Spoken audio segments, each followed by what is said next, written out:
여러분들 집도 마찬가지야. 25평 살 때 행복했어. 근데 50평짜리 친구 집에 아파트를 가보니까 우리 집 25평이 그 집 화장실에 들어가게 생겼어. 그래갖고 내가 그 은행 이자도 좀 하고 좀 무리를 해서 내가 50평을 사야지. 50평을 샀어. 여러분도 50평 사면은요, 상황이 달라져. 25평일 때는 25인치로 충분해.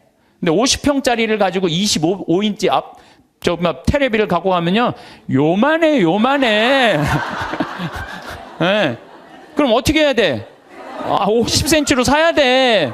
네? 냉장고도 2도어 하던 거 6도어로 해야 돼. 네. 50평에서 티코 타고 나오기 창피해. 그랜저는 사야 돼. 점점 힘들어지는 거예요. 우리가 인생이요, 가만히 생각해 보세요. 욕심을 안 피면요, 고통스럽지 않아요. 근데 뭐 때문에 고통스러워? 욕심 때문에 고통스러워. 성당도 마찬가지야. 성당도 가만히 보면은요, 성당도 내가 이렇게 이제 우리 젊은 신부님들 이렇게 새로 성당 지을 때 이렇게 가서 보면요, 교우들 한 2,500명, 3,000명이면요, 그 교우들 죽어라 모아야 30억 모아요. 그런데 설계를 한 걸 보면 50억짜리, 100억짜리 해놓은 성당 많아요. 그러면 50억, 100억짜리 해놓으면은 50억이 들어간다 그러면 교우들이 50억 우리가 어떻게 내지? 나 돈도 없는데. 또 못 내는 교우들은 미안해서 성당 못 나오고. 이 성당 짓는 데는데 교우가 늘어나야 되는데 줄어드네? 이게 시모님이 반짝반짝 웃다가 어떻게 되는 거야? 인상을 쓰는 거죠. 하느님 집 짓는 데는데 왜 돈을 안 내냐? 맨날 욕하고. 그 다 욕심 때문에 죄를 짓는 거예요. 욕심 때문에. 욕심을 안 피면요, 우리가 정말로 행복해요. 내 인생에 내가 언제 제일 괴로웠나? 나도 보니까 내가 욕심 필 때 제일 괴로웠더라고. 나도. 내가 이제 여기 생태마을 한 10년 동안 하니까 여기 뭐 여러분들처럼 이렇게 많이 오는 거예요. 근데 많이 오는데 보통 우리가 여기 수용할 수 있는 인원이 200명. 근데 막 300명, 400명씩 막 온다고 그러는 거예요. 그러니까 3년 전, 4년 전에 이제 여기 한 거의 진짜 한 100억을 들여서 정말 꾸며놨어요. 근데 한 300명, 400명이 오니까 200명이 딱 맞는다는데 욕심이 생기는 내가. 이거 강당이 너무 조그만데 이거 좀 크게 해야지. 그래갖고 황토 성당 지으려고 계획을 했었어요. 설계까지 다 했어요. 사제관도 우리 부관장 신부님들이 오니까 사제관도 통나무집 좋은 데 있는데 황토 사제관을 짓는다고 설계도 다 해놨어요. 수영장도 저 마당에다 수영장도 해놔갖고 오는 분들이 수영도 또 내가 욕심을 피는 거죠. 근데 떨커덕 4년 전에 그런 계획을 했는데 떨커덕 내가 위암이 딱 걸린 거예요. 위암이 걸려 수술하러 들어가고 이렇게 생각을 하니까 내가 만약에 죽는다면 성당이 뭐가 필요해? 황토 성당이. 사정관이 뭐가 필요해? 나 죽으면 내 후임자만 좋지. 네. 그렇지 않아요? 네. 수영장이 뭐가 필요해? 그래서 저는 암 걸리기 전에는 7일 중에 9일을 일을 했어요. 7일 중에 9일을. 네. 무슨 얘기냐면은 아침에도 강의하고 밤에도 강의하고 어떤 날은 서울에서 오전에 강의하고 밤에 부산에서 강의하고 막 이랬어요. 미국 강의도 만약에 7월 15일부터 18일까지 미국 강의다. 그럼 15일 날 아침에 도착해가고 18일 강의 끝나고 한국에도 와서 또 강의하고 이렇게 살았어요. 죽을 둥 살 둥 사는 거죠. 나 죽으면 무슨 소용이 있어? 나 죽으면 여러분들 어떻게 할 것 같아? 그 아까운 신부 죽었네? 그리고 끝이야. 그걸로 끝이에요. 아까운 신부 죽었네? 그리고. 근데 우리 신부들은 그놈의 새끼 죽을 둥 살 둥 하더니 지금 아까운 애 죽었네? 그걸로 끝이에요. 나 죽으면 누구만 가슴에 우리 어머니 아버지 80인데 그냥 가슴에 묻고 살 거 아니에요. 그래서 내가 수술하러 들어가면서 우리 직원들한테 뭐라고 그랬냐면 나 수술하고 나오면 아무것도 안 한다. 성당 안 짓는다. 사제관 안 짓는다. 수영장 안 한다. 백지다, 백지. 그 수술하고 나와갖고 이제 건강해갖고 나왔단 말이야. 성당 안 짓고 이 황토 이것도 제가 흙으로 다 바른 거예요. 황토 15cm. 괜찮더라고요. 그리고 1년에 300명, 400명 오는 경우는 1년에 두세 번이야. 그걸 욕심을 낸다고 그냥 30억, 40억짜리 또 공사를. 내가 얼마나 어리석었는지 몰라. 지금 사제관도 황토, 통나무집 강에 얼마나 좋은지 몰라요. 수영장도 그냥 요 강에 가서 하면 되는 걸, 그냥 굳이 왜 여기다 또 수영장을 만들어갖고 또 가만히 보니까 다 내 욕심이야, 욕심. 그냥 아무것도 안 하니까요. 너무 좋은 거예요. 너무 좋은 거예요. 편안하고. 그렇다고 뭐 생태마을 망하는 것도 아니고. 다 내 인생이 괴로운 건요, 남 때문이 아니에요. 다 내 욕심 때문에, 다 내 욕심 때문에. 제가 얘기하잖아요. 여기 우리 생태마을 와서 일하면은 한 달에 180만 원 준다고. 고등학교 3학년 애들 60 넘은 사람은 안 써요, 우리도.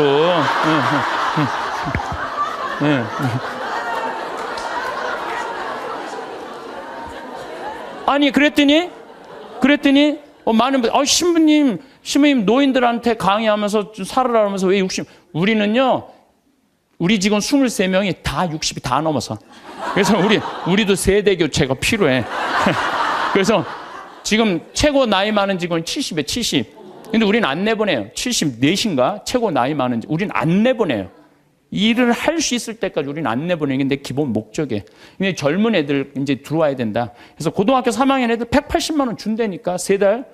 실습 3달. 그걸 지나면, 그러면 한 달에 200만 원 먹여주고 재워주고. 얼마나 좋아요. 그런데 여기를 안 오는 거예요. 여기를. 왜? 내 자식만은 연봉 3천, 4천만 원 되는데 보내고 싶다는 거예요.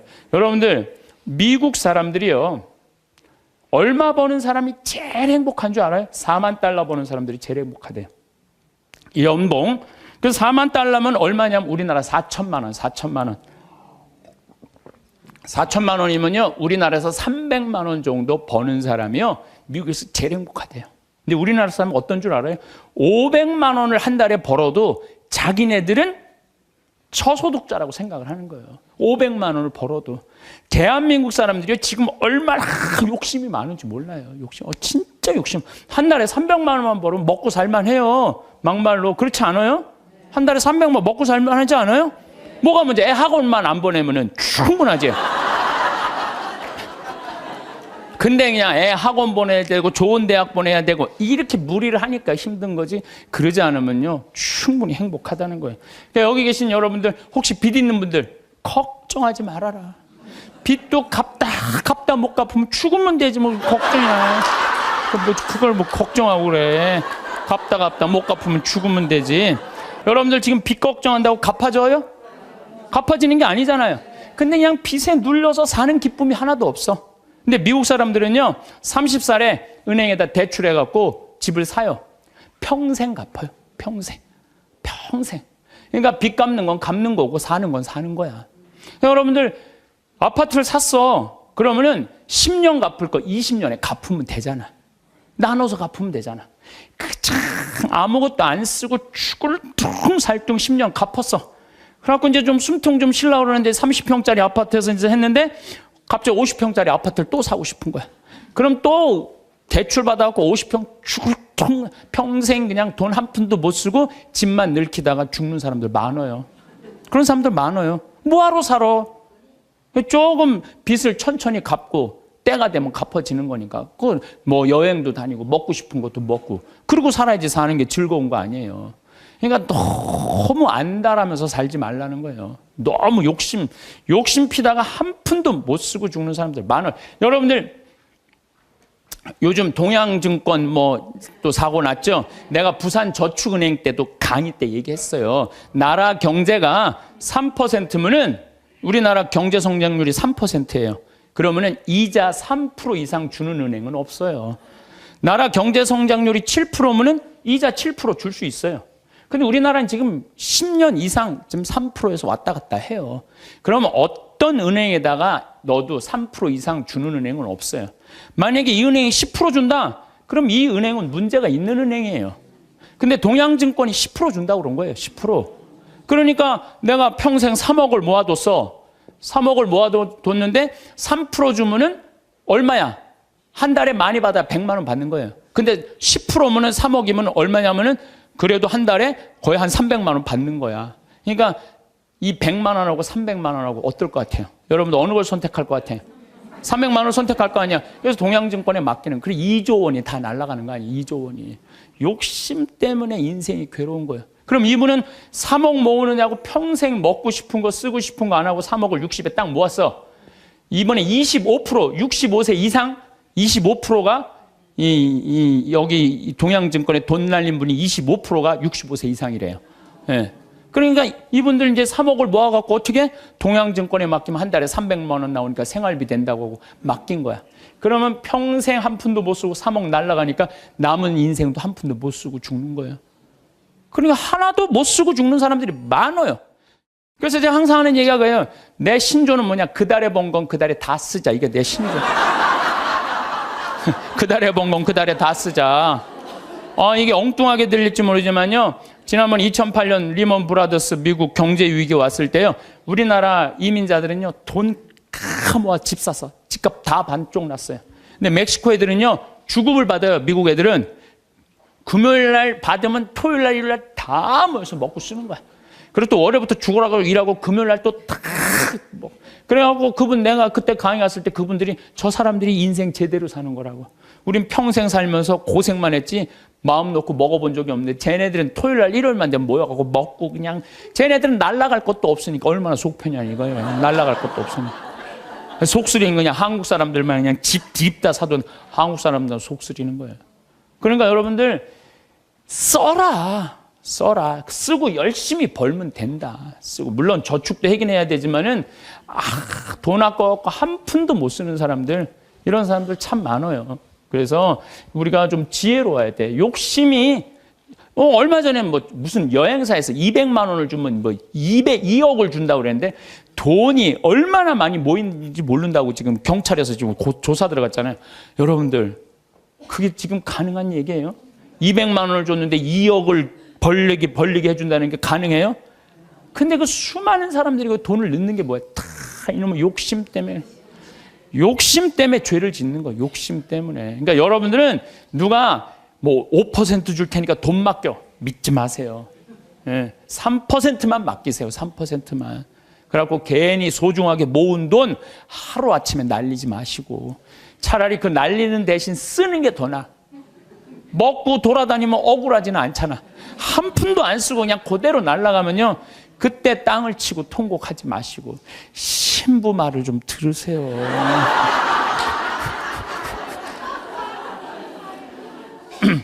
이 모든 게 쌓여갖고 뭐가 되냐면 미움이 돼요. 모든 게 쌓여갖고 미워. 그래서 이 마음 안에 미움이 있으면요 행복할 수가 없어요. 마음 안에 미움이 있어요. 여러분들 막 너무너무 사람을 미워해. 미워 죽겠어. 그러면은 미워 죽겠으면은 내가 미운 사람이 괴로울 것 같아? 미워하는 내가 괴로울 것 같아요? 그게 문제예요. 내가 막 저놈 미워 죽겠으면 저놈 미워갖고 죽었으면 좋겠는데 저놈이 안 죽고 누가 죽어? 내가 죽어, 내가. 그러니까 미움은 누가 해결해야 돼? 내가 해결해야 돼. 근데 여러분들 생각을 해봐요. 왜 미움이 생겨요? 남편 일도 안 하고 노름하고 술 먹고 그냥 맨날 두들겨 패고 그런 마음 안에 미움이 생겨요, 안 생겨요? 생겨요. 자식 해례는 공부는 안 하고 컴퓨터 게임만 하고 그냥 아침에 나올 때면 막 돼지꼬리 말려서 머리 말려갖고 나오고 10시에 11시에 일어나면 미워요, 안 미워요? 부모 해준 거 하나도 없이 그냥 어렸을 때 그냥 고생만 시키더니 그냥 늙어갖고 용돈 내놔라, 병원비 내놔라, 죽지도 않으면서 계속 그러면은 미워요, 안 미워요? 솔직히 미워요. 사람이요 이 세상 살면서 미움이 없을 수는 없어요. 살아가면 미워하게 돼 있어요. 어떤 이유로든. 그런데 문제는 미워할 수밖에 없는 인생을 살지만은 결국은 미워하면 누구 손해냐면 내 손해니까. 그러니까 해결을 해야 되는 건 내 손해이기 때문에. 여러분들 미워하면은요 우리가 마음에 막 미움이 있어, 분노가 있어. 그러면은 무슨 일이 생기냐면 내 혈관 벽이 얇아진대요. 혈관 벽이 이거는 정신적인 고통만 오는 게 아니라 육체적인 고통도 같이 오는 거야. 혈관 벽이 얇아지고 그 다음에 당뇨병, 심장병, 뇌출혈 이런 게 생긴다는 거야. 미움이 꽉 차 있고 분노가 꽉 차 있는 사람이. 그럼 미움이 많으면 NK 세포라고 암을 죽이는 세포가 없어진대요. 그래갖고 참고 사는 사람들, 막 미움 속에서 고통스럽게 사는 사람들이 암이 많이 걸리는 거예요. 신부님은 왜 걸렸어? 난 술 먹어서 걸린 거야. 술 먹어서.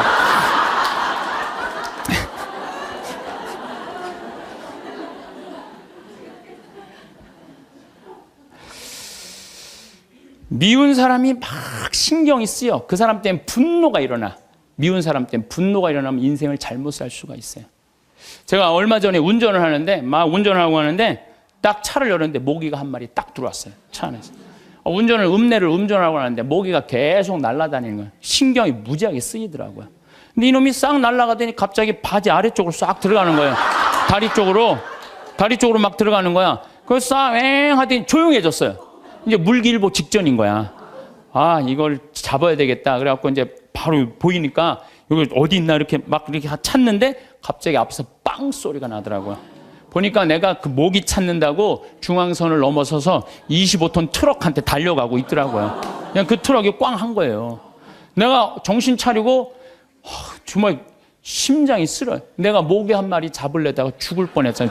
모기 한 마리 잡으려다가 죽을 뻔했어요.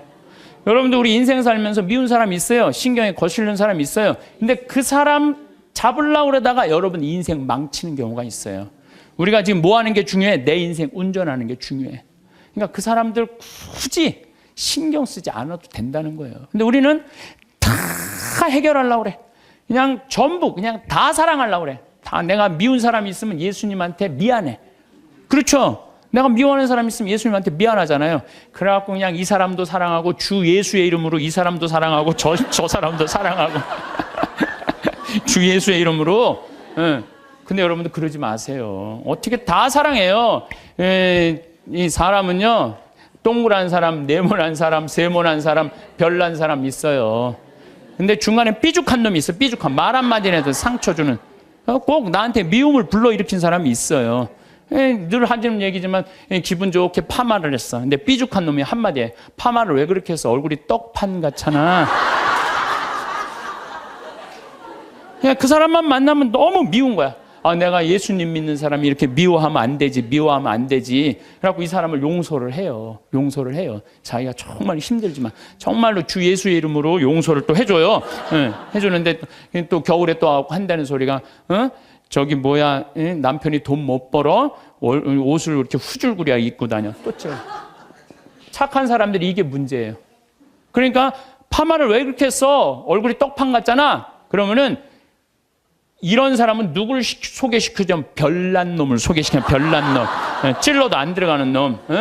네가 파마비 대줬냐? 이씨, 파마도 안 되는 게 내가 떡판 같은 네가 무슨 상관이야? 이러면요, 별난 사람은 상처를 안 입어요. 근데 동그란 사람은 파마를 왜 그렇게 해서 얼굴이 떡판 같잖아? 그러면 착한 사람은 뭐라고 그러냐면 그러게 하다 보니까 그렇게 됐네. 그럼 어디 가서 울어? 성당 가서 우는 거야. 그러지 말라는 거예요. 어떻게 모든 사람을 사랑해요. 여러분들, 우리가 착각하고 있는 게 있어요. 성서에 모두 사랑하라는 말은 없어요. 서로 사랑하라고 그랬지. 언제 모두 사랑하라고 그랬어? 서로 사랑하라고 그랬지. 예수님 다 사랑했어요? 예수님? 나는 성서를 아무리 읽어봐도 예수님 다 사랑한 거 찾아볼 길이 없어요. 예수님이요, 회당장 야이로의 딸 살리러 갈 때, 회당장 야이로의 딸을 막 살리러 가는데 12년 동안 하혈한 여자가 예수님 딱 붙잡아요. 예수님이 가다가 내 몸에서 기적의 힘이 나갔다. 누구냐? 제자들이 막 찾아요. 누군가. 그때 여자가 저라고, 제가 12년 동안 이 하혈하는 거 고치려고 재산을 다 탕진해갖고 마지막으로 선생님 만졌다고. 그러니까 딸아, 내 믿음이 너를 살렸다. 이랬을 때 진짜 어깨 우쭐했던 건 제자들이에요. 이야, 우리 스승님은 옷만 만져도 저렇게 다 낫는구나. 참 기가 막히다. 다음엔 누구야? 뭐 회당장 딸이 죽었다고 가자. 쫙 갔어요. 근데 딱 갔는데 예수님이 집에서 돌변해. 회당장 집에 들어가고 엄마 아빠 들어오라고 그러고 12명 중에 딱 3명만 불러. 베드로, 야고보, 요한 셋만 들어와. 딱 셋만 데리고 들어가요. 아니, 갔으면 다 같이 데리고 들어가야 될까? 다 같이. 근데 왜 셋만 데리고 들어가? 9명 기분 나쁘게. 그렇지 않아요? 여러분들 본당 시민하고 오늘 뭐 환자 방문을 갔어. 근데 한 10명이 갔어. 근데 본당 시민이 다 같이 갔는데 갑자기 마리아 테레사 루시아 나머지 서 있어. 기분 나빠요, 좋아요? 예수님은 모두 사랑하라고 다 데리고 들어갔대. 다. 왜 셋만 데리고 들어가? 예수님이 또 저기 다볼산에서 거룩한 변모하잖아요. 다볼산. 이게 다볼산이 내가 가봤는데 580m예요. 나자렛에서도 보이고 과부의 아들 살린 나인에서도 보이고 가나의 혼인잔치 포도주막 거기서도 보이고 심지어 갈릴레아에서도 보여요. 다 보인다. 그래서 이름이 다볼산이야. 다볼산. 어떻게 2000년 전에 이름도 어쩜 그렇게 잘 졌는지 몰라. 이스라엘에서 다볼산. 다볼산에서 거룩한 변모하러 올라가셨는데 하늘나라의 모습을 보여주시려고 올라가신 거 아니에요? 그럼 다 보여줘야 될 거 아니야. 근데 누구만 데리고 올라냐면 베드로, 야고보, 요한만 데리고 셋만 데리고 올라가요. 아니 예수님도 12 중에 셋만 끼고 돌았는데 여러분들이 뭐라고 신자 3000명 다 뭐 네모난 놈, 동그란 놈, 세모난 놈, 별난 놈, 삐죽한 놈 다 사랑하려고 그래. 그러지 마세요. 사람이라는 건요 역량이라는 게 있어요. 역량. 내가 어느 정도 사랑할 수 있는 역량이 있어야 10명을 사랑할 역량이 10명만 하면 되고 20명 사랑할 20명만 하면 돼요. 근데 그냥 성당 세례받았던 이유 하나로 그냥 주 예수의 이름으로 다 사랑하려고 그러잖아요. 미쳐. 예수님이 겟세마니 동산에서 내 마음이 괴로워 죽을 지경이니 나와 함께 깨어 기도해라. 그러더니 갑자기 가까이 베드로, 야고보, 셋만 요한만 셋만 오라 그래. 아이 참 마지막까지도 예수님이 그들을 가까이 하셨어요. 9명. 그러니까 그 중에 배신하는 놈이 나오는 거예요. 이게 쉽지가 않아요. 사도 바오로도 저하고 같은 생각을 하셨던 것 같아요. 데살로니가 2서 3장 13절을 보면 이런 말이 나와요. 형제 여러분, 여러분은 낙심하지 말고 계속 좋은 일을 하십시오. 좋은 일은 해내는 거예요. 낙심하지 말고. 우리가 이 편지에 적어 보내는 말에 누가 순종하지 않거든 그를 주목하여 그와 상종하지 마십시오. 상종하지 말래잖아요. 다 사랑하라는 게 아니에요. 상종하지 마십시오. 그렇게 하여 그가 부끄러운 일을 당하게 하십시오. 굉장히 감정적으로 썼어요. 그가 부끄러운 일을 당하게 하십시오. 그러나 그를 원수처럼 여기지는 말고 형제처럼 타이르십시오. 그러니까 우리가 이 사랑의 기준이요 아주 애매한 거예요. 원수처럼 여기지는 말라는 거예요. 상종하지는 말되.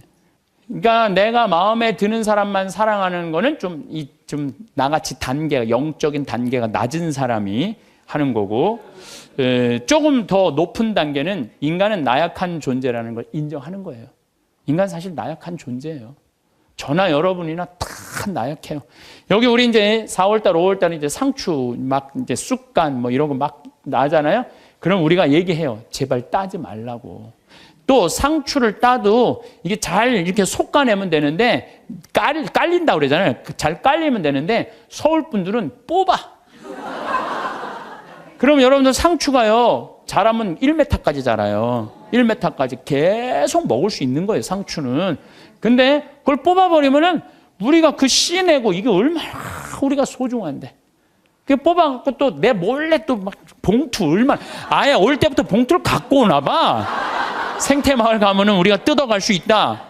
그럼 굉장히 속이 상해요. 우리 직원들이 그 힘들게 농사 짓는데. 그런데 저는 이해가 가요. 사람이요, 우리가 공짜 좋아하잖아요. 공짜. 그것도 생태마을 이렇게 자연으로 농약 안 치는 거 있다 그러니까 그냥 갖고 가고 싶은 그런 마음. 그래서 나는 우리 직원들한테 뽑아 가지 말라고 얘기는 하지만 그거 갖고 뭐라고 그러지 말아라. 얼마나 가져가고 싶으면 그랬겠느냐. 인간을 이해하는 거죠. 이해를 하는 거예요. 그래서 여러분들 이게 있어요. 사람은 나약한 존재다, 부족한 존재다라는 걸 이해하기 시작하면요, 사람이 이해 안 될 사람이 없어요. 다 그래, 세상 사는 게 얼마나 힘들으면 그렇게 하겠어 라고 이해하기 시작하면요, 그렇게 미워할 것도 없어요. 보면은. 그리고 아주 적극적인 방법은 뭐냐면은 얘기하는 거예요. 너 그렇게 말해서 나 너무 기분 나빠. 앞으로 너 나에 대해서 지금 헛소문을 퍼뜨리는데, 너 내가 들었어. 그러니까 난 그런 말 한 적 없어. 내가 들었다니까. 나 한 적 없어. 그래도 그렇게 말을 하고 나면은요, 어떤 문제가 있냐면 다음에는요, 무서워서 경계하게 돼 있어요. 근데 우리는 끝까지 말 안 해. 그래서 속에서만 끓이는 거야. 저걸 어떻게 하면 좋은가? 그냥 성당에 가서 그냥 예수님 앞에서 울고, 그냥 예수님하고만 그러고 나하고 문제를 일으키는 사람한테는 한마디도 안 하는 거예요. 그래서 부부 사이도 마찬가지라는 거예요. 내가 남편한테 기분 나쁜 일이 있으면 얘기를 해라는 거예요. 근데 우리는 대부분이 말 안 하고 참는 거예요. 혼자 끊임없이 상상을 하는 거예요. 그래서 그냥 나중에는 그냥 분노가 되는 경우가. 그래서 폭발이 돼갖고 그냥 너 죽고 나 죽자. 그래갖고 그냥 방화의 16%가 홧김에 지르는 불이래잖아요. 그래서 참 우리가 이 용서라는 게 참 그래서 중요한 거, 용서라는 게.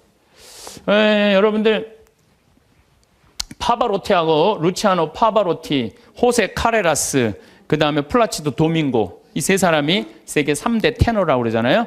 근데 1984년에 호세 카레라스가 백혈병에 걸려요. 백혈병에. 호세 카레라스가 백혈병에 걸려갖고 이제 치료를 다니는데, 그때는 뭐 30년 전이니까 돈이 없으니까 미국 시애틀로 이제 치료를 한 달에 한 번씩 비행기를 타고 왔다 갔다 하는 거예요. 근데 돈이 다 떨어졌어요. 호세 카레라스가. 근데 이 카레라스하고 플라치도 도밍고는 원수야, 원수. 어느 정도 원수냐면 카레라스는 전라도 사람, 플라치도 도밍고는 경상도 사람. 쉽게 말하면은 그런 정도로 지역적으로 무슨 법안 문제가 있어요. 그래갖고 도밍고가 공연 가는 데는 카레라스는 안 갔어요. 그리고 카레라스가 공연 가는 데는 도밍고가 안 갔어요. 그리고 아예 처음부터 도밍고가 공연 갈 때 그래, 나는 카레라스를 부르면 안 간다. 아예. 이거 원수였어요. 근데 그냥 백혈병이 가갖고 그냥 카레라스 이제 죽기일보 직전, 돈도 다 떨어지고. 근데 86년에 헤르모사라는 재단에서, 헤르모사라는 백혈병 재단에서 연락이 와요. 우리가 당신 도와줄 수 있을 것 같다고.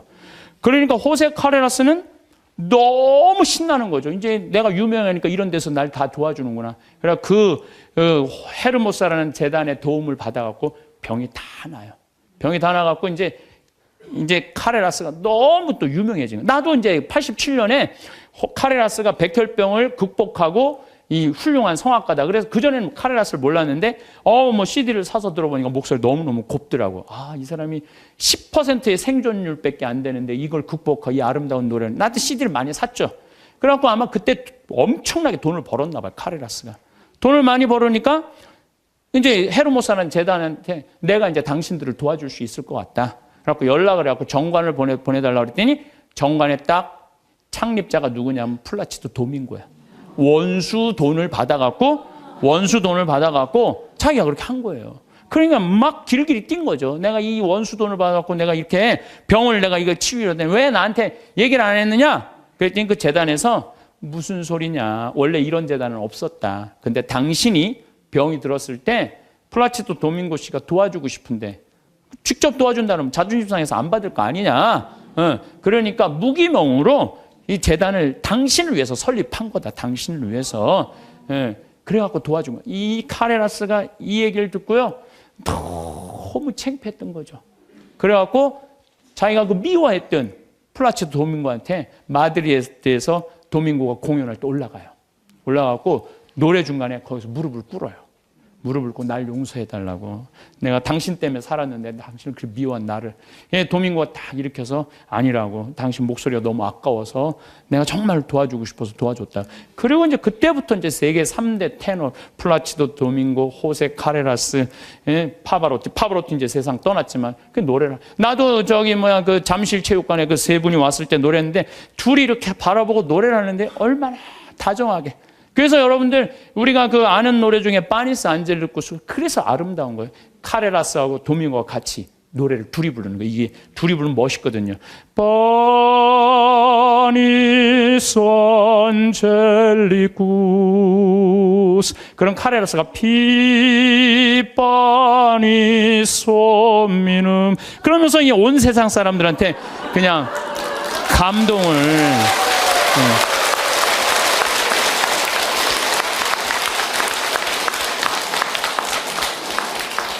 그래서 여러분들 우리가요 용서할 때 행복한 거예요. 용서할 때 내 마음이 자유로운 거예요. 신부님, 근데 그 사람이 내 남편이면 어떻게 해요? 그건 나도 몰라. 그 남편이면 나도 몰라 어떻게 되는지.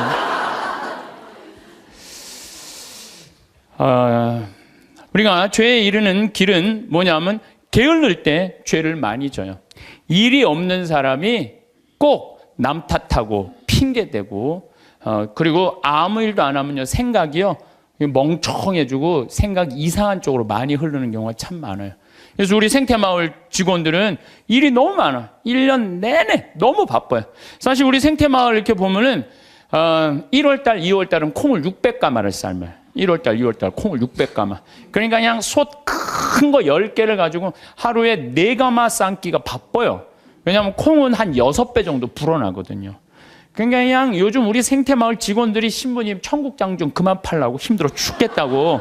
예. 그래서 콩 하죠. 또 1월달, 2월달은 아토피 아이들 힐링 캠프를 해요. 아토피가 먹을 거리가 중요하거든요. 그래서 아토피 하지. 또 이제 3월달 되면 거름 또 우분하다가 거름 다 피지. 그리고 그냥 3월달 되면 그냥 상추, 무슨 치커리, 쑥갓, 뭐 감자, 고추, 모종 내기가 너무너무 바빠요. 그러니까 그거 하다 보면 훌쩍 지나가. 저는 또 이제 3월달에 이제 또 사순 이제 강의 다니고. 4월달 되면 여기 구역장 반장님들 또 여기 오늘도 무슨 고등학교 동창들도 오고 무슨 세무사님들도 오시고 4월달, 5월달, 6월달엔 정말로 많이 피정으로 와요. 그러면은 이제 3월달에 이제 모종낸 이제 상추, 쑥갓 이런 거 뜯어다가 된장만 갖다 줘도 얼마나 잘 먹는지 몰라요. 맛있다고. 그냥 자연에서 바로 먹으니까. 7월달, 8월달은 우리 학생들도 3,000명 와서 환경 피정하고. 9월달은 또 이제 가을에 김장하려고 배추도 이번에도 한 4만 3천 포기 심어놨어요. 무는 10만 개 심고, 고추는 4,000근 해고. 일이 얼마나 많은지 몰라요. 예. 그러면 이제 9월달 또 이제 10월달 되면 이제 김장하기 시작해. 11월, 12월달까지 해요. 그리고 나는 또 나대로 또 특강 다니고 책 쓰고. 직원들이요, 정말로 그래. 신부님, 해만 지면 잔다는 거야, 해만 지면. 죄질 시간이 어디 있어, 해만 지면 자는데. 예. 이게요, 아무 일도 안 하는 사람이 저녁에 밤새 잠은 안 오고 컴퓨터 인터넷 이상한 거나 보고 다니고 그러는 거예요. 그래서 사람은요, 일을 해야 돼요. 일을 해야 돼. 그리고 또 우리가 죄에 이르는 길이 뭐냐면 시기심이야, 시기심. 남 시기하는 거. 남 잘 되는 꼴을 못 봐. 이게요, 사촌이 땅을 사면 배가 아프지 말고 사촌이 땅을 사면 어떻게 해야 돼? 축하해 줘야 돼요. 다 같이 잘 살아야 돼요. 제가 말씀드렸지만 유대인들은요, 철저하게 민족끼리는 서로 책임진다. 그러니까 그 민족 유대의식이 철저한 거예요. 우리도 정말 여기 어려운 형제들끼리 제가 그래서 요즘 우리 형제들하고 하는 얘기가 그거야. 야, 우리도 개 모으자. 우리 형제들. 예, 그래갖고 50만 원, 100만 원씩 모아갖고 이제 우리 형제들이 4형제인데 개 모아갖고 우리 잘 살라고 그러는 게 조카가 6이니까 걔네들 가게 하나 할 때 무이자로 빌려주는 거, 무이자로. 그럼 일어서는 게 훨씬 빠른 거죠. 유대인이 그렇게 해서 다 잘 사는 거. 우리나라 사람들도 그런 얘기야. 우리나라 사람들은 그냥 이자 꿔주고 그냥 조금 돈 한 1,000만 원 주고 이자를 2,000만 원, 3,000만 원. 이게 다 하느님 앞에서 책임져야 되는 사람들이에요. 다 하느님 앞에서. 그래서 출애굽기 18장에 보면 이웃한테 돈 꿔주고 이자 받지 말라는 거예요. 그 사람이 살게 해주는 게 크게 세상 사는 맛이지. 그 돈 꿔주고 그냥 돈 못 갚으면 신체 포기각서 막 쓰라고 그러고. 이건 정말로 죄가 꽉 차 있는 거죠. 근데 거기다가 판단까지 부정적으로 해. 그냥 자기 눈에 있는 들보 꺼낼 생각은 남의 눈엔 티끌만 찾아내려고. 여러분들 신앙생활하는 이유가 뭐예요? 나의 잘못을 자꾸 수정하는 거죠. 자꾸. 그래서 건강한 예수님 하느님 완전한 것처럼 너희도 완전하라고. 그런 내가 그렇게 완전을 향해서 노력하는 것이 좋은 거죠. 그런데 게으른 데다가 남 잘된 꼴을 못 보고 판단은 부정적으로 하는 게 욕심까지 있어. 이러면은요, 이거 정말 완전 죄로 가는 것 같아. 그래서 우리가 탐욕, 욕심, 이게 우리가 죄로 빠뜨리는 거예요. 돈 때문에 회사나 국가 기밀 중국에 팔아먹는 사람들이 있어요. 정말 정신 나간 사람들이죠. 지금 중국이 어떤 나라인데 거기다가 지금 중국이요, 경제 규모가 8조예요. 우리는 1조인데. 그러니까 거기다가 그걸 팔아먹으면 어떻게, 거기 걸 빼와야지. 근데 그냥 사장 자리 준다, 부사장 자리 준다, 이런 거에 혹해갖고 그냥 우리나라, 그냥 얼마 전에도 세계 특수강 업체 직원들이 억대 연봉 준다고 그냥 그걸 다 팔아는. 나라 국부가 유출되는 거예요. 다 뭐 때문에? 탐욕 때문에, 탐욕 때문에. 탐욕 많은 부자들이요, 사람들 무시해요. 돈 많은 부자들이요, 사람 무시해. 왜 무시하는 줄 알아요? 사람 가까이 하면 도와달라고 그럴까 봐. 그게 귀찮으니까 아예 사람도 안 만나는 부자들 많아요. 그냥 자기만 그냥 그 돈 그냥 쥐고 쓰지도 않고. 그래서 제가 늘 말씀드리지만 돈은요, 쓴 것만 내 돈이에요. 만약에 100억 있어. 근데 이 사람이 하나도 안 쓰고 죽었어. 그럼 그 사람 거지예요, 거지. 그렇지 않아요? 하나도 100억을 그대로 아까워갖고 한 푼도 안 쓰고 죽었어. 그게 무슨 100억 재산가예요. 근데 내가 한 5억, 10억 있어. 근데 그거 어려운 사람도 도와주고 맛있는 것도 먹고 나라 경제 돌아가라고 소비도 좀 하고, 이거는요, 그 사람은 정말 알찬 부자예요. 근데 한 푼도 안 누고 그냥 싸두는 재미로만 갖고 있는다. 그 사람들은 탐욕 속에 사는 사람들, 나누지 않는 사람들. 우리가 죄 짓는 이유가 뭐냐면 다 욕심 때문에. 사랑받고 싶은 욕심, 돈 더 벌고 싶은 욕심, 출세하고 싶은 욕심, 자식 좋은 대학 보내고 싶은 욕심 때문에 우리가 괴로운 거예요. 어떤 그 명왕성이랑 영화 찍은 감독 얘기 아니에요. 전교 2등 하는 여자아이가 있었대요. 전교 2등. 전교 2등이면 공부 정말로 잘하는 거예요. 나는 전교 610명 중에 597등 했어. 597등. 전교 2등이 뭐야? 난 전교 100등 안에만 들어도 원도 한도 없겠어. 근데 2등 하는 애한테 엄마가 맨날 그러는 거야. 조금만 더 하면 잘할 수 있을 텐데 왜 1등을 못 해오냐 이거야. 얘는 근데 죽을 만큼 해도 그 1등을 못 따라가는 거야. 죽을 만큼 해도 1등을 못 따라. 얘는 얼마나 힘들겠어. 근데 한번 1등 하는 애가 뭐 몸이 아팠는지 어땠는지 시험을 잘못 봐갖고 얘가 전교 1등을 한 거야. 그래갖고 엄마한테 1등 딱 성적표를 주고 딱 네 말하고 죽었어요. 이제 됐지. 이제 됐지. 엄마 욕심 채웠으니까 이제 됐지 하고. 이렇게 지금 우리가 자녀들을, 우리들 욕심 때문에 수도 없는 아이들이 죽어나가고 있어, 영원히. 수도 없는. 아니, 머리가 안 돌아가는 애한테 공부하라 그러면 돼요. 머리가 안 돌아가는 애한테 뭐라 이래라 그래야지. 공부하라 그러면 돼요. 그래서 제가 항상 하는 얘기가 그 얘기예요. 포크레인 가르치라 이거. 포크레인, 트랙터, 용접 기술이요 정말 좋은 거예요. 그런 것들이 시간 가는지 몰라요. 일 열심히 하고 그러면 사는 게 재밌거든요. 욕심 때문에 우리가 고통을 겪는 경우가 너무 많아. 저는 우리 인간이 살아가면서 이게 굉장히 참 중요한 것 같아요. 인생을 살면서 일이 없어. 게을러. 그럼 죄를 지을 수밖에 없어요. 일이 많은 사람은요, 딴 생각을 안 해. 일이 많은 사람은. 그래서 여러분들도 인생의 계획을 세우셔야 돼. 난 앞으로 5년 후에 뭘 할 거다, 10년 후에 뭘 할 거다, 20년 후에 뭘 할 거다, 30년 후에 뭘 할 거다. 제가 요즘 잠비아 일을 하면서 너무 재밌어요. 왜 재밌느냐면은 한 50대신 분들이 신부님 저희도 가고 싶어. 얼마 전에는 70대 분들인데 신부님 할머니들이 저희들 가고 싶다는 거예요. 그래서 저희들 재주가 있대. 무슨 재주가 있냐니까 우리들이 셋이 간호사 출신이라는 거예요. 최고다, 최고. 가자. 그래갖고 할머니들 이름 다 적어놓고 갔어요. 내년 7월 15일 날 가려고. 그리고 이제 여기 계신 분들 중에 나는 신부님 아무 재주가 없어요. 아무 재주가. 걱정하지 마세요. 내년에 7월 15일 가기 전에 여기 우리 생태마을에서 벽돌 쌓는 조족 기술 가르쳐 줄 거예요. 진짜로 조족 기술. 그리고 아프리카는 집 짓는 게 어렵지가 않아요. 무슨 냉난방 시설 안 하잖아요. 벽돌만 싸면 돼. 벽돌 싸고 지붕만 하면 집이야. 근데 그 벽돌도 이 개미산이라는 게 있어요. 개미산. 그 개미산이 개미들이 집을 짓는데 얼마나 튼튼한지 장정 둘이서 곡괭이로 한 달을 깨도 못 깨요. 근데 이제 이번에 이제 큰 포크레인 이제 보냈기 때문에 그거는 30분이면 깨요. 근데 그 개미산의 그 흙으로 벽돌을 찍으면요, 이거 콘크리트보다 더 단단해요. 그래서 내가 벽돌 찍는 기계도 이제 사서 이제 보낼 거예요. 그래갖고 이제 여러분들 가갖고 벽돌 찍고 그냥 조족 그대로 쌓으면 돼. 그러니까 걱정하지 말아요. 일은 천지가 이래, 천지가. 내가 계획을 안 세워서 그렇지. 그래서 일을 하는 사람은 죄를 안 져요. 그 다음에 시기, 남 칭찬해줘라. 옆에 사람들 잘 되면 얼마나 좋아요. 칭찬해주고. 사촌이 땅을 사면 축하해 줍시다. 예?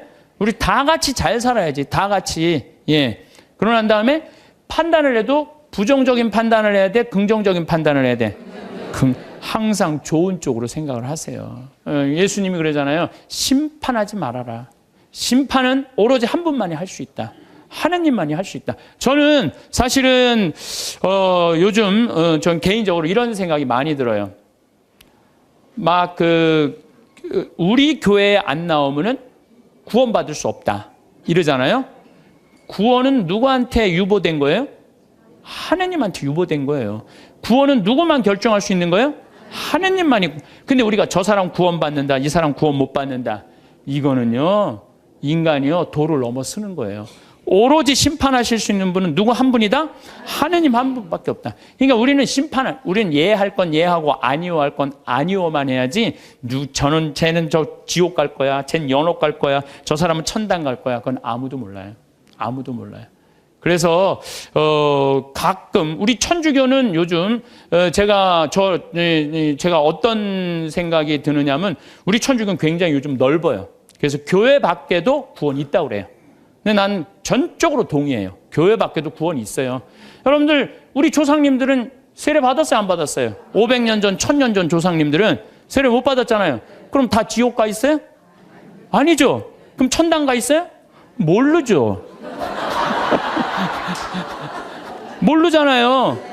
그러니까 누구한테 유보시켜줘야 돼? 하느님께 유보시켜줘야 돼요. 아니, 세례를 안 받았어도 착하게 양심적으로 자연의 순리 따라 살아간 분은 하느님 뜻대로 산 사람들이라고 우리가 생각해줘야 되는 거예요. 그러니까 판단하지 말라는 거예요. 판단하지 마. 그 다음에 욕심 피지 말고. 1 더하기 1은 2예요. 근데 한 걸음 한 걸음 가지 한 번에 10걸음 가려고 그러면은 떨어지든지 넘어지든지 까지든지 해요. 그러니까 한 걸음 한 걸음 가는 인생, 이게 겸손이에요. 겸손이에요. 저도 수없는 경험을 통해서 나도 욕심 많이 폈었죠. 돈에 대한 욕심, 일에 대한 욕심. 그 펴본 결론, 아니다, 오늘 하루가 제일 중요하다. 하루하루가. 그래서 여러분들 그렇게만 살면요, 남의 재물 탐내지 않는 사람이요 제일 행복한 사람이에요. 내가 어제도 이런 얘기를 했어요. 굉장히 아주 요즘 뜨는 배우 엄마야. 그랬더니 어떤 사람이 와갖고 요즘 뜨니까 돈 좀 5천만 원 내라고. 그 남의 재물 탐내는 거예요. 그렇지 않아요? 부자들한테 가갖고 당신 돈 좀 내놓으라고. 그게 남의 재물 탐내는 거예요. 내고 싶을 때 내는 거지, 내가 내랜다고 부자라는 이유 하나로 어디 가서 돈 내놓으라고. 그거 강도지지, 강도지. 그래서 나는 우리 교우들이 3억을 도와준 거는 내고 싶은 사람들이 낸 거예요. 내가 강제로 내라고 해서 한 사람도 없어요. 딱 2명. 우리 어머니하고 형한테만 강제로 내라고 그러고. 욕심 피지 말고 마음 안에 미움이 있으면 평화가 없다. 이 얘기는 제가 다음 시간에 이어서 왜 마음에 평화가 없는지에 대한 이야기를 하도록 하겠습니다. 감사합니다.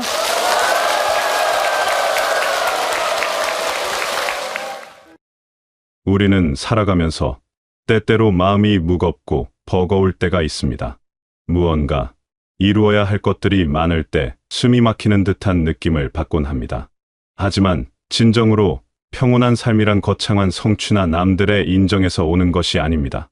오히려 우리가 매일 마주하는 작은 순간들 속에서 어떤 마음을 품느냐에 달려 있습니다. 아침에 눈을 뜨고 하루를 시작할 때 우리 앞엔 수많은 선택들이 놓여 있습니다. 그 선택들은 거창한 것이 아닙니다. 오늘 무엇을 할 것인가? 어떤 마음으로 사람들을 대할 것인가? 내가 가진 것들을 어떻게 바라볼 것인가와 같은 평범한 것들입니다. 그러나 바로 이 평범한 선택들이 모여서 우리의 삶을 만들어갑니다.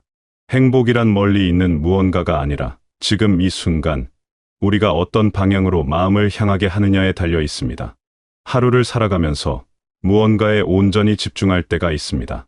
정원의 꽃을 가꾸거나 요리를 하거나 빨래를 개거나 집안을 정돈하는 일처럼 손과 마음을 함께 쓰는 작은 일들 말입니다. 이런 순간들은 언뜻 보면 단순한 일상처럼 보이지만 사실은 우리 마음에 큰 평화를 가져다 줍니다. 무언가에 몰입해서 움직이는 동안 우리는 쓸데없는 걱정이나 불안한 생각들로부터 자유로워집니다.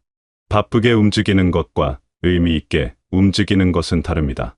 정신없이 이것저것 하느라 하루를 보내는 것이 아니라 내가 지금 하는 일에 마음을 담아 정성스럽게 해나가는 것입니다. 작은 텃밭을 가꾸면서 흙을 만지고 물을 주는 동안 우리는 자연의 리듬과 하나가 됩니다.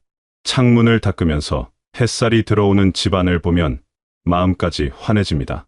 이렇게 손으로 무언가를 만들고 돌보고 가꾸는 시간들은 단순한 노동이 아닙니다. 그것은 내 삶을 내 손으로 직접 빚어가는 소중한 과정입니다. 하루를 알차게 채워나갈 때 우리 마음속엔 건강한 피로감이 찾아옵니다. 이는 허무함과는 정반대되는 것입니다. 밤에 잠자리에 들 때 오늘 하루도 최선을 다했다는 뿌듯함이 찾아오고 그 충만함 속에서 편안한 잠이 찾아옵니다. 빈둥거리며 시간을 흘려보낼 때 오히려 마음은 불안하고 무거워집니다. 하지만 하루를 정성껏 살아낸 날엔 비록 몸은 지쳤을지라도 마음만큼은 맑고 가벼워집니다. 이렇게 성실하게 하루를 살아가는 것은 단지 무언가를 이루기 위한 수단이 아닙니다. 그 자체로 우리를 치유하고 평온하게 만드는 힘이 있습니다. 손을 움직이고 몸을 움직이며 살아가는 동안 우리는 생각의 늪에서 벗어나 현재라는 순간에 머물 수 있습니다.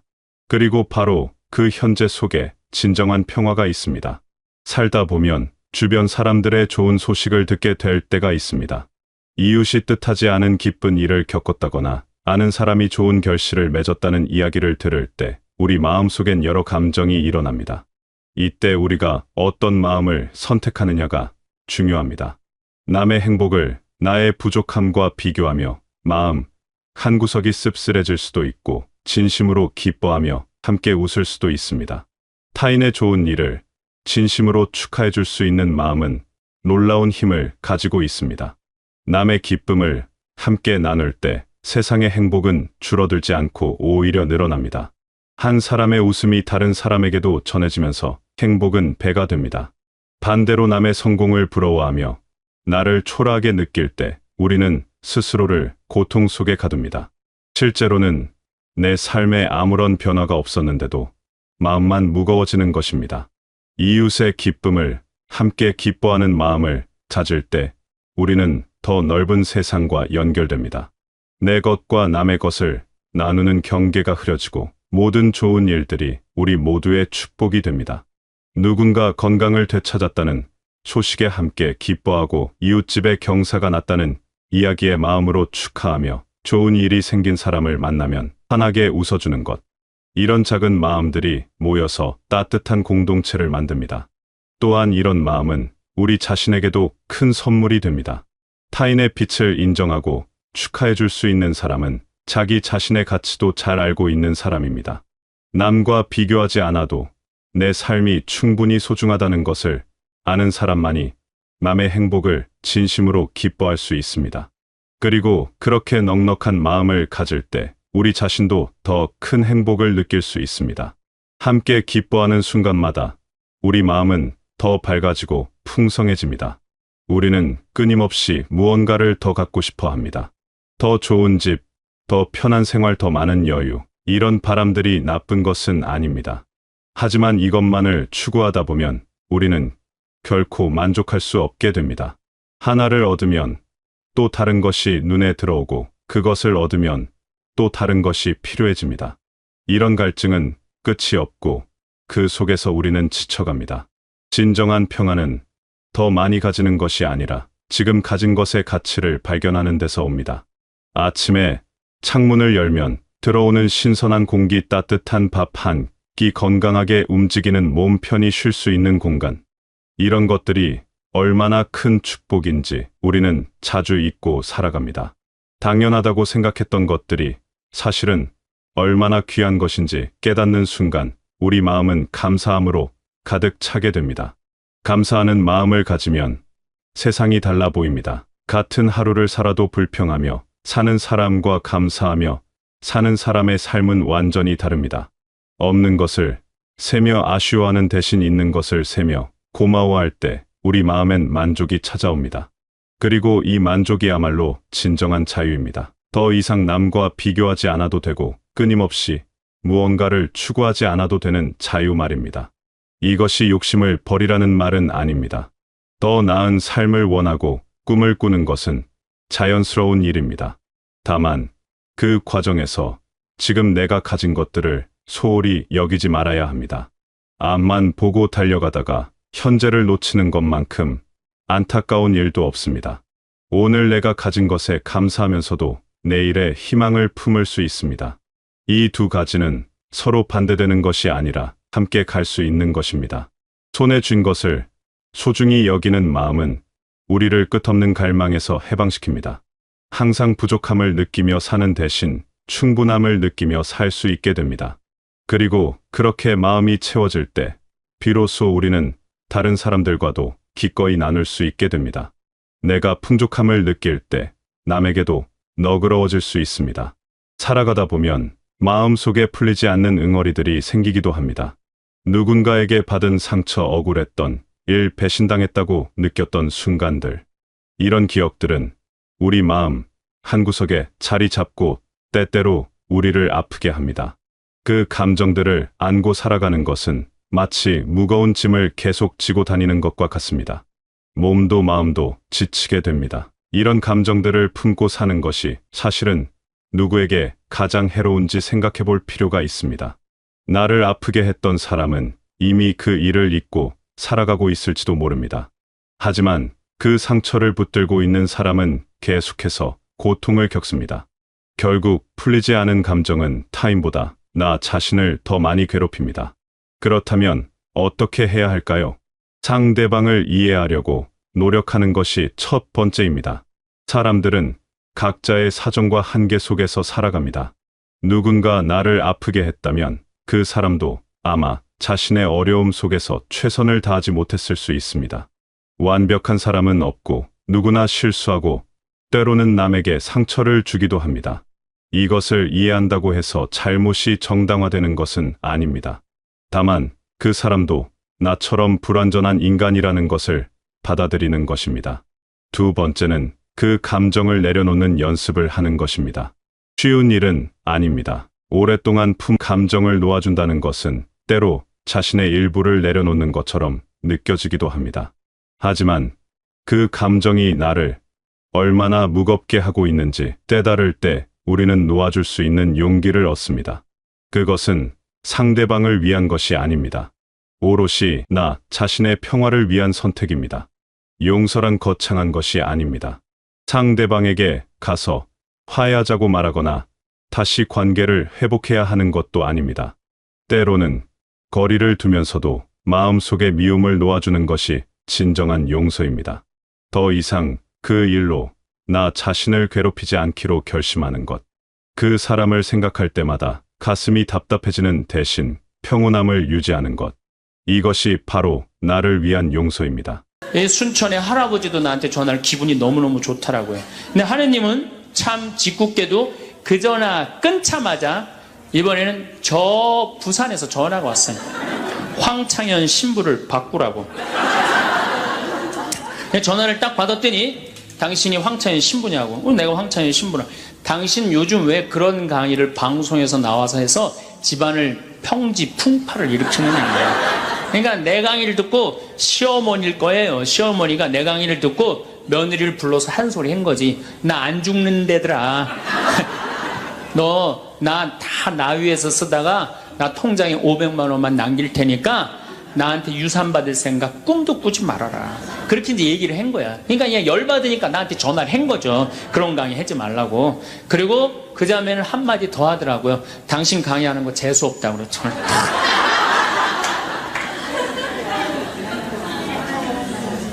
내가 그 전화를 받고 기분이 좋았겠어요? 나빴겠어요? 기분은 나빴지만 내가 화가 나고 내 감정을 주체할 정도는 아니었어요. 왜? 상황이 틀리니까. 얼마든지 내가 공격받을 수 있는 얘기를 한 거니까 그런 다른 의견이 있을 수 있는 거예요. 그걸 일일이 다 대응하려고 그러면요 나중에 내가 어떻게 될 것 같아요? 미쳐요. 미쳐요.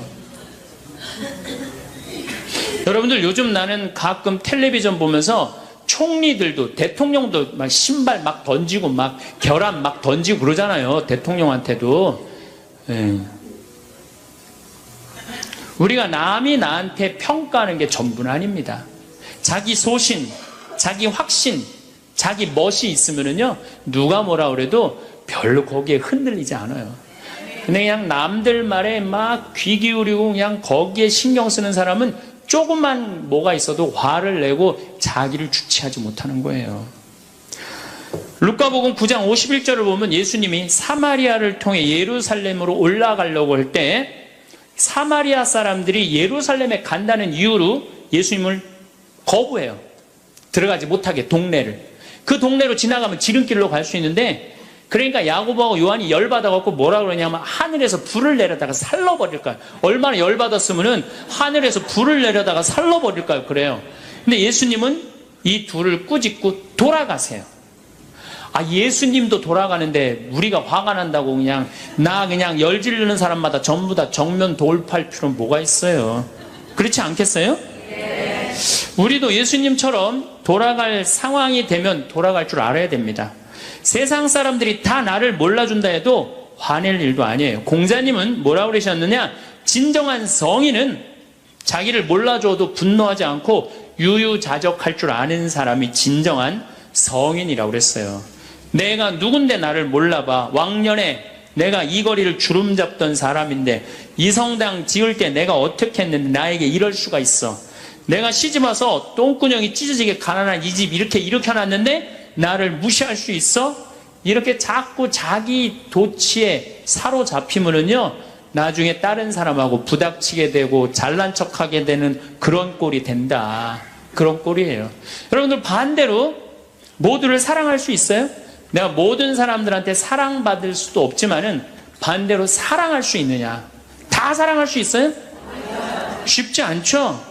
내가 본당 신부 해보니까 다 사랑하는 사람이 있긴 있더라고요. 누가 다 사랑하느냐면 머리에 꽃 꽂은 여자가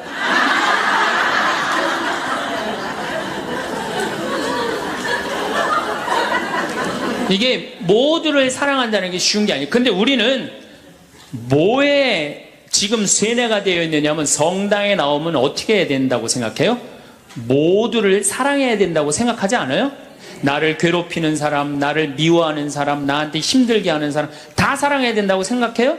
그렇게 생각하잖아요. 그리고 은연중에 그런 교육을 받았어요. 은연중에. 근데 성서에 모두를 사랑하라는 구절은 없어요. 서로 사랑하라고 그랬지 모두를 사랑하라고 하는 구절은 없어요.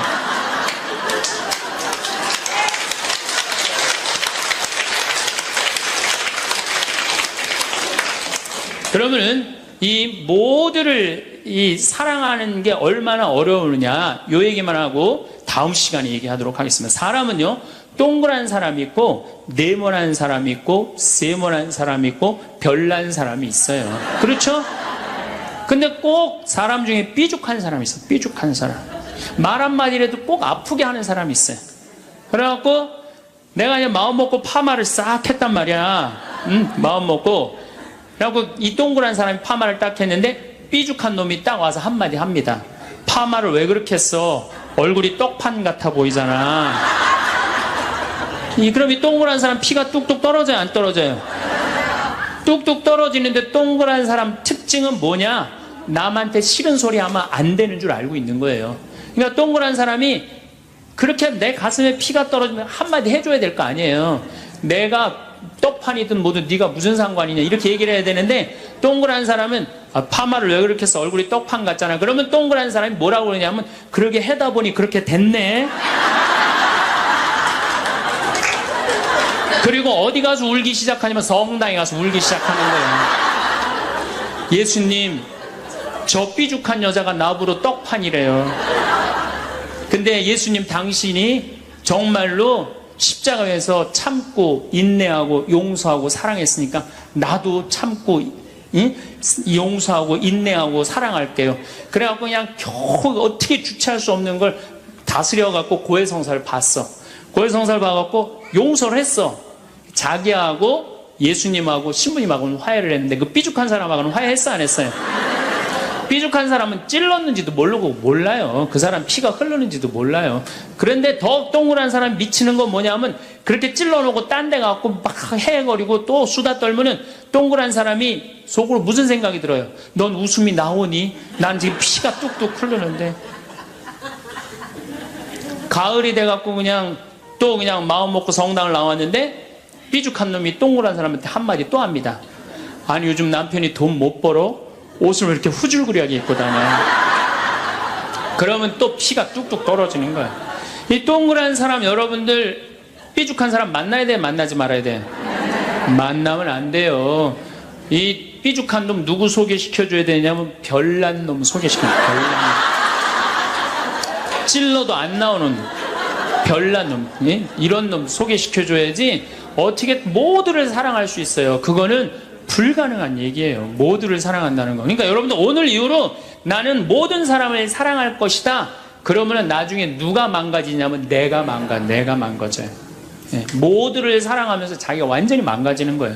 모두를 사랑하면서 기쁨은 다행인데 모두를 사랑하면서 그걸 끌어안느냐고 속에서 부글부글 끓어. 그냥 화가 꽉 차 있는 거죠. 우리가 미국에서 10년 전에 하버드 대학에서 교수님 한 분이 행복론이라는 강좌를 열었어요. 그런데 처음에는 많은 사람들이 의아했어요. 왜 의아했냐면 하버드 대학은 어딥니까? 세계 최고의 대학이죠. 쟤네들이 안 행복할 일이 뭐가 있느냐. 좋은 대학에 가고 미래가 보장되어 있는 아이들인데. 그래서 처음에 수강생들이 7명밖에 안 됐어요. 그런데 해가 가면 갈수록 하버드에서 가장 인기 좋은 강좌가 행복론이 됐어요. 마지막에는 요즘은 거의 1000명 정도 듣는다고 그래요. 학생이 1000명이. 그러니까 거의 다 듣는다고 봐야죠. 사실 우리가 이 세상을 사는 이유가 뭐예요? 행복하려고 사는 거 아니에요? 이 세상을 사는 이유가? 내가 자식 공부 열심히 시키고 내가 돈 많이 벌고 여러분들처럼 좋은 아파트 환경 좋은 데 가서 사는 이유도 다 뭐예요? 행복하기 위한 거예요. 그런데 이걸 뒤집어 보고 자세히 들여다보면은 행복이 뭔지를 모르고 어떻게 하면 행복하게 사는지를 모르고 내가 어떻게 돈을 쓰면 행복하게 사는지를 모르는 사람들이 대부분이에요. 뭐 때문에 사는지를 모르는 사람이 너무 많아요. 그래서 우리나라는 초등학교 태어나면서부터 공부하기 시작합니다. 어디 들어가려고? 서울대학 들어가려고. 그래갖고 서울대학이 몇 퍼센트 들어가요? 1% 들어가요. 그럼 나머지 99%는 무슨 생각이 들어요? 참 난 불행하다. 그런 생각 참 많이 해요. 그리고 그 부모는 내가 서울대학에 들여보내려고 있는 돈 없는 돈 다 쏟아붓는데 내 자식이 서울대학 못 가고 저 지방 무슨 3대학에 들어갔어. 그럼 부모는 어떻게 생각해? 부모도 나도 불행하다고 생각하는 거야. 애도 불행하고 본인도 불행하고. 그럼 서울대학 들어가는 애는 행복하냐? 밥 먹고 공부만 해갖고 20살 때까지 공부만 해갖고 서울대학에 들어가는 애는 행복하냐? 저는 아니라고 생각해요. 그래갖고 직장에 겨우 들어간 이제는 20대 백수 천지입니다. 아예 직장 들어가는 걸 포기해요. 길이 없으니까. 그럼 죽어라고 에너지는 젊은 청춘은 청춘대로 날리고 20대는 공부해갖고 취직도 못하고 그래갖고 결혼해갖고 55세까지 어떻게 합니까? 또 애 교육시켜야지. 또 내가 얼마 전에 그 어느 용인에 있는 유치원에 엄마들한테 이렇게 강의를 이렇게 갔는데 너무너무 그 원장 선생님한테 슬픈 얘기를 들었어요. 그 유치원 애들한테 그 유치원이 제가 보기엔 전국에서 제일 좋은 것 같아요. 마당도 넓고 시설이 너무너무 좋아. 그런데 그 유치원에서 다른 유치원으로 간대요. 영어 때문에. 그 유치원은 영어를 안 가르치니까. 그러니까 그때부터 애들을